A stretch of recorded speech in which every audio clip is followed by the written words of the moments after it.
श्री परमात्मने नमः। अथ एकादशोऽध्यायः। श्लोक क्रमांक 38। त्वमादिदेव पुरुष पुराण, त्वमादिदेव पुरुष पुराण, त्वमादिदेव पुरुष पुराण, त्वमस्य विश्वस्य परं निधानं, त्वमस्य विश्वस्य परं निधानं, त्वमस्य विश्वस्य परं निधानं। वेत्ति न वेदं च परं च धाम, वेत्ति वेदं च परं च धाम, वेत्ति वेदं च परं च धाम। त्वया ततं विश्व अनन्तरूपं, त्वया त्वतं विश्वमनन्तरूपं, त्वया ततं विश्वम् अनन्तरूपं। त्वमादिदेव पुरुषः पुराण, त्वमस्य विश्वस्य परं निधानं, वेत्ति वेदं च परं च धाम, त्वया ततं विश्वम् अनन्तरूपं।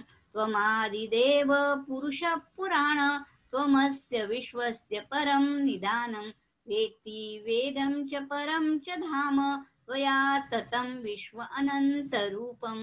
अर्जुन भगवंतानी सांगितलेली गोष्ट सांगत आहे।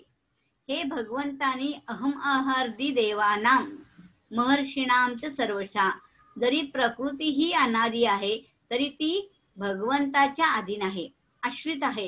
कारण परमात्म्याची प्रकृती परिवर्तनशील शक्ती आहे, परंतु परमात्मा कोणाची शक्ती नाही, ते स्वतः शक्तिमान आहेत।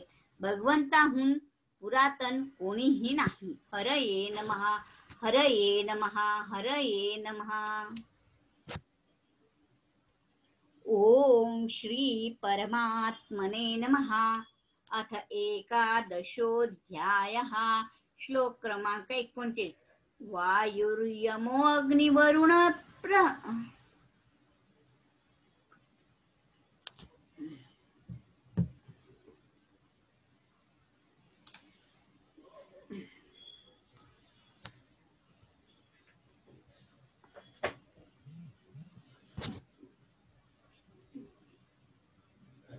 गीता द्या तिकडची।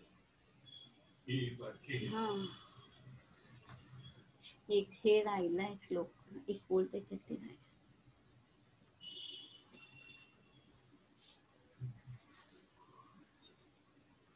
परत एकदा हा श्लोक घेऊया आपण। 39वा। वायुर्यम अग्निवरुण शशांकः, वायुर्म अग्निवरुण शशांकः, वायुर्यमो अग्निवरुण शशांकः, प्रजापतिस्त्वं प्रपितामहश्च, प्रजापतिस्त्वं प्रपितामहश्च, प्रजापतिस्त्वं प्रपितामहश्च। नमोजि नमस्तेस्तु सहस्रकृत्वा, नमोजि नमस्तेस्तु सहस्रकृत्वा, नमोजि नमस्तेस्तु सहस्रकृत्वा, पुनश्च भूयोऽपि नमस्कार नमस्ते, पुनश्च भूयोऽपि नमस्ते, पुनश्च भूयोऽपि नमो नमस्ते, पुनश्च भूयोऽपि नमो नमस्ते। प्रजापति वायुर्न अग्निर्वरुण शशांकः, प्रजापतिस्त्वं प्रपितामहश्च। नमोजि नमस्तेस्तु सहस्रकृत्वा, पुनश्च भूयोऽपि नमो नमस्ते। वायुर्न अग्निर्न वरुण शशांकः, प्रजापतिस्त्वं प्रपितामहश्च। नमोजि नमस्तुस्तु सहस्रकृत्वा, पुनश्च भूयोऽपि नमो नमस्ते। वायुर्यमो अग्निवरुण शशांकः, प्रजापतिस्त्वं प्रपितामहश्च। नमोजि नमस्तेस्तु सहस्रकृत्वा, पुनश्च भूयोऽपि नमो नमस्ते। वायू, यम, अग्नि, वरुण आणि शशांक, प्रजापतिस्त्वं प्रपितामहश्च, सर्व तुम्हीच आहात, सर्व देवता तुम्हीच आहात। अनंत स्वरूप आपली स्तुती मी काय करणार, आपला महिमा काय गाणार। मी तर आपल्याला फक्त नमस्कारच करू शकतो, आणखी काहीच करू शकणार नाही।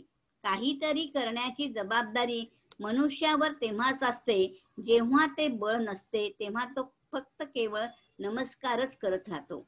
म्हणजे करण्याचे सर्व काम भगवंताचे, शरणागताचे नाही। हरये नमः, हरये नमः, हरये नमः।